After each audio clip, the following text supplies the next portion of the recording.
coucou tout le monde, j'espère que vous allez bien. Alors aujourd'hui on se retrouve pour une vidéo un petit peu particulière puisque je vais vous parler de Tigrou, du départ de Tigrou. Donc c'est une vidéo qui va être certainement difficile, parce que c'est super difficile pour moi. Donc ben voilà, alors tout d'abord je tenais à vous remercier pour tous vos messages de soutien. J'en ai eu tout plein. J'ai eu des mails, j'ai eu des messages, enfin, vraiment merci. Merci du fond du cœur parce que ça fait du bien, ça réchauffe. Et c'est vrai que beaucoup ont été surpris puisque bah, Tigrou, en apparence, allait bien. Et, euh, et son départ a été précipité, on va dire. Donc voilà, et beaucoup m'ont demandé ce qui s'était passé. Donc voilà, il me fallait un petit peu de temps. Je vous garantis pas qu'il n'y aura pas de larmes, qu'il n'y aura pas, parce que c'est super dur, vraiment. Donc je vais essayer de vous parler de tout ça, mais voilà, j'ai la boule un peu là, donc voilà, je vais essayer, mais je garantis pas, puisque c'est super difficile, mais vraiment, c'est super difficile. La Tigrou allait avoir 19 ans le mois prochain, donc voilà, ça faisait donc 19 ans, presque 19 ans qu'ils partageaient nos vies. Donc voilà, c'était un membre de la famille, comme les autres animaux d'ailleurs, mais lui était le plus âgé et il a vécu beaucoup de choses avec nous, beaucoup, beaucoup. Et il a vécu des déménagements, des changements de région, enfin voilà quoi, donc il est vraiment partie de nos vies, complètement. Donc pendant l'été, ben, Tigrou allait bien. Bon, il était devenu grincheux, ça c'est vrai. Mehdi Laveto m'avait dit, bah, c'est un peu comme les personnes âgées. Donc, ouais, ils ont tendance, les chats âgés, à devenir un peu grincheux. Donc, c'était des petits épisodes comme ça, quand, par exemple, s'il était dehors et puis que la porte n'était pas ouverte et qu'il nous appelait, et si on lui ouvrait pas la porte assez vite, je vous promets, il nous disputait, il nous engueulait. Il avait un miaulement très intense, Tigrou, donc voilà. Et ça, c'est un manque terrible en fait, parce que c'est vide, c'est hyper vide, c'est hyper silencieux, puisque vous savez, donc j'avais 3 chats, qu'il me reste 2 autres chats, et qui eux sont silencieux, vraiment. Ils ont des tout petits miaulements, et puis ils miaulent pas, et puis je vous dis, donc vous dit mon chien, donc lui, bon ben, il jappe quand il entend quelque chose, quand quelqu'un arrive, il prévient surtout. Mais le reste du temps, c'est très silencieux et Tigrou parlait beaucoup. Voilà. Tigrou était un chat qui parlait énormément, qui répondait quand on lui parlait, quand voilà. Donc, et d'une façon ou d'une autre, il faisait toujours savoir qu'il était par là. Donc cet été, bah écoutez, ça a été. Il était bien, bien, bien. Mes enfants étaient à la maison, tout. Enfin, on s'est aperçu de rien. Et donc voilà, bah, comme d'habitude, aucun changement, tout allait bien. Et donc le vendredi soir, donc il y a eu, alors on est quoi là, on est lundi, alors il y a eu 8 jours, c'est ça. Il y a eu 8 jours, puisque ben, là où je vous tourne la vidéo, ça fait 8 jours qu'il est parti. Donc le vendredi soir, il voulait pas rentrer. Voilà, il voulait pas rentrer. Il faisait bon, enfin, voilà. Bon, sachant que Tigrou ne s'absentait jamais, restait bon, aller dehors si on y était, mais voilà, il aimait bien son intérieur, mais là il voulait pas rentrer du tout. Donc bon, ok, il venait boire. Mangeait pas trop, voilà. Donc je l'avais sorti du thon parce que c'était son péché mignon. Et je me suis dit, bah tiens, peut-être les croquettes, il en a marre, il en veut pas. Et le thon, il a mangé. Donc voilà. Par contre, impossible de le faire rentrer. Il miaulait sans arrêt pour sortir et tout. Donc il est resté une partie de la nuit dehors. Alors, déjà ça m'a contrarié parce que C'était pas son habitude. Donc, le samedi, il rentrait pour boire, se faire câliner, mais il ressortait. Et en fait, il allait se mettre toujours sous un fauteuil dehors, toujours le même fauteuil, toujours au même endroit. Alors je suis allée, je l'ai pris, alors j'essayais de le manipuler un peu, je me disais est-ce qu'il a mal, je vais le voir, enfin rien, je faisais des câlins, tout. Mais je le rentrais avec moi à la maison, je le câlinais, du moment où je le reposais par terre, hop, il retournait dehors, il retournait sous ce fauteuil. Je dis c'est pas normal. Je dis là c'est pas normal et tout.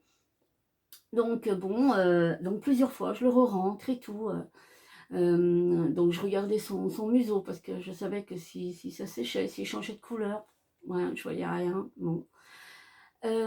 Pareil, le samedi soir, absolument pas voulu rentrer, tout. Donc la journée, il est rentré un petit peu, mais il ressortait aussitôt. Enfin, et, euh, et donc j'ai réussi à le faire rentrer un petit peu le samedi soir. Et donc il est resté un bon moment et après, sans arrêt devant la porte, à miauler, à miauler, à miauler.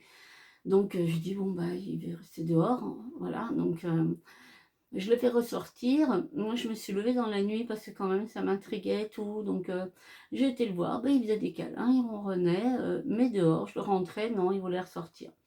Donc en fait il s'isolait, voilà, il s'isolait. Et le dimanche, par contre le dimanche il bougeait plus dessous son fauteuil, voilà. Il bougeait pour aller faire ses besoins. Donc il bougeait si moi je l'emmenais à la maison. Par contre il faisait plus rien en fait le dimanche, à partir de l'après-midi, il faisait plus rien. Donc je lui ai amené à boire sous son fauteuil, hein. Donc non, il buvait pas. J'ai essayé un petit peu à la pipette, donc là ça allait un petit peu et tout, et donc je lui ai redonné du thon. Il en a mangé un tout petit peu.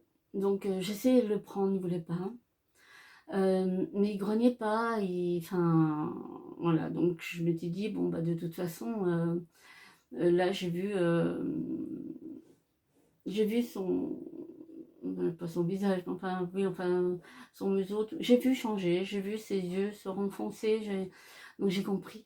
J'ai compris que là, donc du coup, effectivement, j'aurais pu appeler un vétérinaire d'urgence, mais c'était pas là où j'habite, c'était pas là où il était suivi, c'était pas là où et mais sorti de là, voilà, la chose dont je faisais attention et ce qui me tenait à cœur, c'est d'être sûre qu'il ne souffrait pas en fait.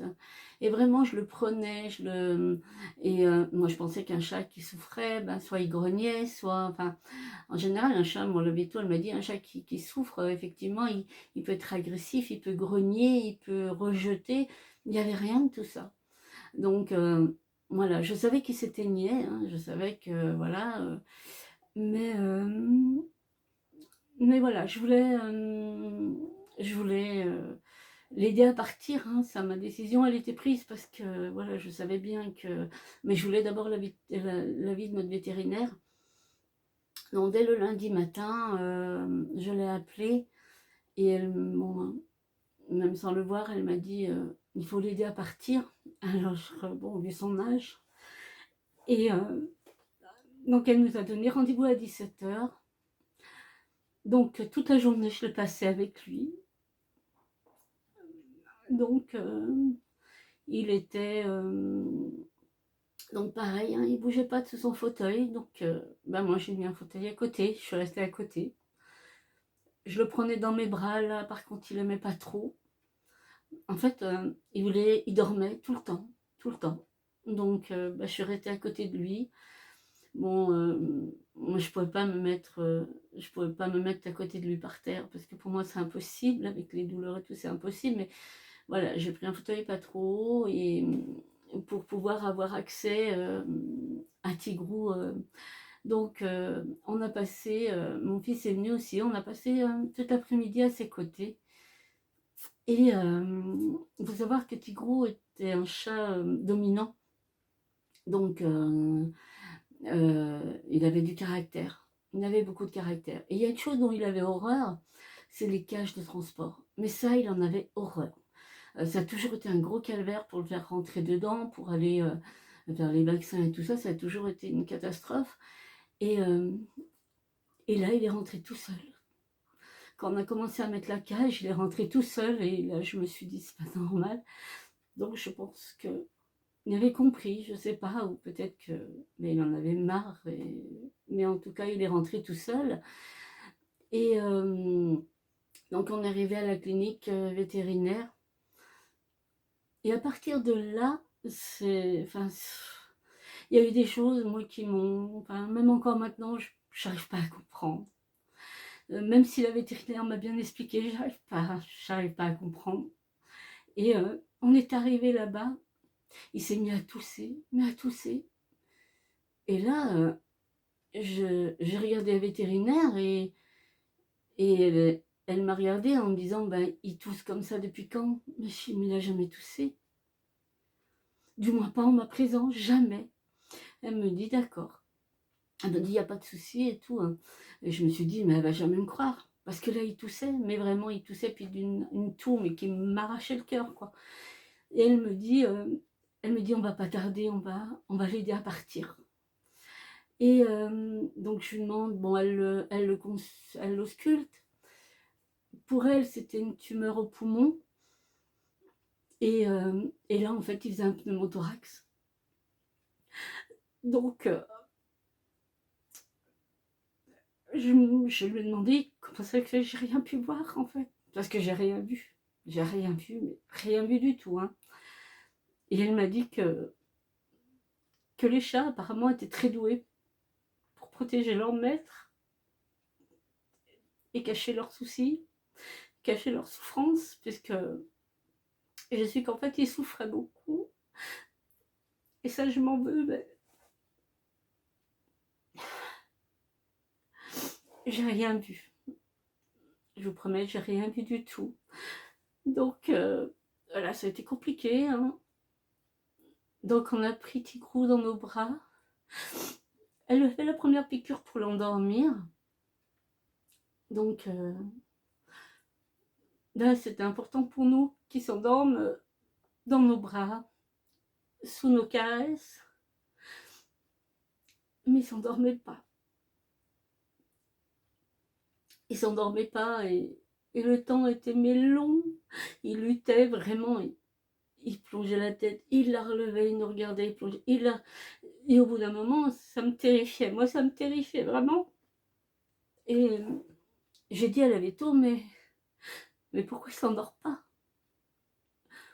Et elle m'a dit, en fait, il a compris, il ne veut pas vous quitter. Alors à partir de là, c'était... Donc elle a ouvert le tiroir, elle a pris une autre piqûre. Et c'était super difficile. Et en fait, mon fils l'avait dans les bras. Parce qu'il était sous nos deux jambes à nous deux, sous nos mains et tout. Et là, c'est mon fils qui l'a pris vraiment dans ses bras. Moi, j'ai pris sa petite tête. Et je lui ai dit qu'il fallait qu'il s'en aille. Que maintenant qu'il fallait qu'il aille se reposer. Que ça serait bientôt fini, qu'il aurait plus mal et qu'il fallait qu'il parte. Et qu'ensuite, je le ramenais à la maison. Et à partir de là, on a vu tout doucement qu'il s'est apaisé. Donc, la veto m'a dit de continuer à lui dire, de continuer à lui parler. Donc, je lui ai dit qu'il fallait qu'il s'en aille, qu'on l'aimait et qu'il resterait toujours près de nous, mais que maintenant, il était temps qu'il aille se reposer. Et là, il s'est endormi.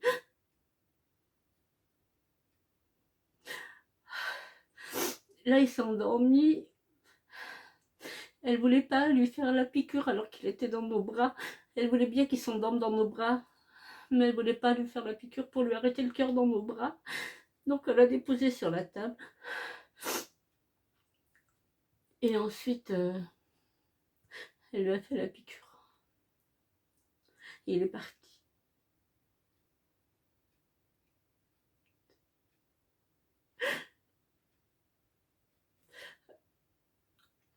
Donc, voilà, il est parti sereinement, si je peux dire. Mais en tout cas, elle disait que quelquefois, quand ils font la piqûre pour arrêter le cœur, ils peuvent avoir soit des petits tremblements, soit un spasme, un genre de petite convulsion. Et ça, je prie bon Dieu qu'il n'en ait pas. Je voulais pas avoir ça.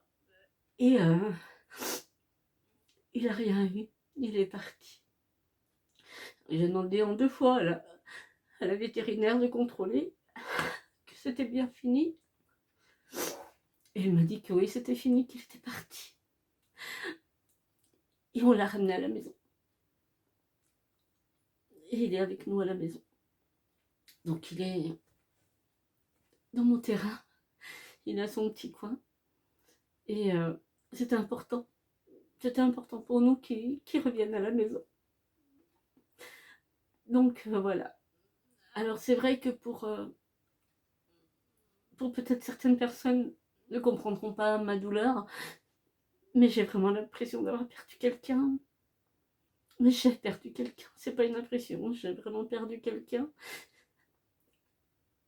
Voilà, c'est un animal, mais c'était mon animal, c'était notre animal. Même Luna, encore hier, elle me regardait et elle me disait bah il est où Tigrou? Donc voilà, j'essaie de lui expliquer avec des petits mots. 2 ans et demi, elle comprend pas trop, mais elle le réclame. Elle dit il est où Tigrou? Donc voilà, donc ça a été trop, très compliqué. J'ai parlé longuement après avec la vétérinaire parce qu'il y a des choses que je voulais. J'ai dit mais comment j'ai rien pu voir? Et elle me dit vous n'auriez pas pu. Alors je sais pas, je culpabilise énormément, mais vraiment beaucoup. Je me dis j'ai pas, j'aurais dû, mais rien ne, avec du recul, je vous promets que rien ne justifiait que j'appelle un vétérinaire, quoi, que j'aurais peut-être dû le faire du fait de son grand âge, je sais pas. Mais il mangeait bien, mis à part vraiment cette dernière journée où vraiment il s'est très très affaibli. Mais sinon, alors que là, elle m'a dit que la tumeur, en fait, elle s'était mise à saigner et que ça lui avait rempli les poumons.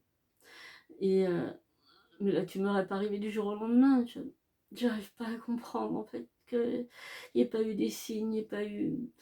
Il y a des choses que je vérifiais parce que je savais qu'un chat âgé, la maladie des chats âgés, c'était souvent l'insuffisance rénale. Donc du sang dans les urines, je surveillais les litières, rien, il n'y avait rien. Bon, le signe, enfin non, c'est pas le signe, mais la chose qui me faisait grogner d'ailleurs, et là, en ce moment, je donnerais tout pour pouvoir grogner encore une fois. Mais tu sais, quand Tigrou me faisait un pipi, il allait dans la litière, mais il me faisait un pipi à côté. Donc, parce qu'en fait, il rentrait pas assez profond dans la litière et il faisait son pipi, il était dans la litière, mais bien souvent, ça allait en dehors. Donc, voilà. Et c'est vrai que là, ouais, je me disais que ouais, je grognerais bien encore une fois. Mais voilà, maintenant il est au paradis des chats. Il se repose, il a plus mal, mais je m'en veux. Voilà, je pense qu'il faut un peu de temps. Elle m'a dit que non, il fallait absolument pas que. Elle m'a dit qu'elle connaissait mon chat, quoi, qu'elle savait très bien qu'il avait eu une belle vie, puis d'arriver jusqu'à 19 ans, c'est qu'il avait une belle vie, mais voilà, c'était quand vous voyez rien et puis que vous apprenez qu'en fait il était bien malade, voilà. Donc il y a plein de choses qui me. Et, et sinon, on a Bagheera. Alors Bagheera, c'est un chat noir, c'est notre chat noir. Donc Bagheera, ça fait 2 ans qu'il est là. Il appartenait à mon fils avant. Et quand Cassandra, bon, ils avaient pas mal de chats parce qu'ils ont aussi un grand amour pour les chats.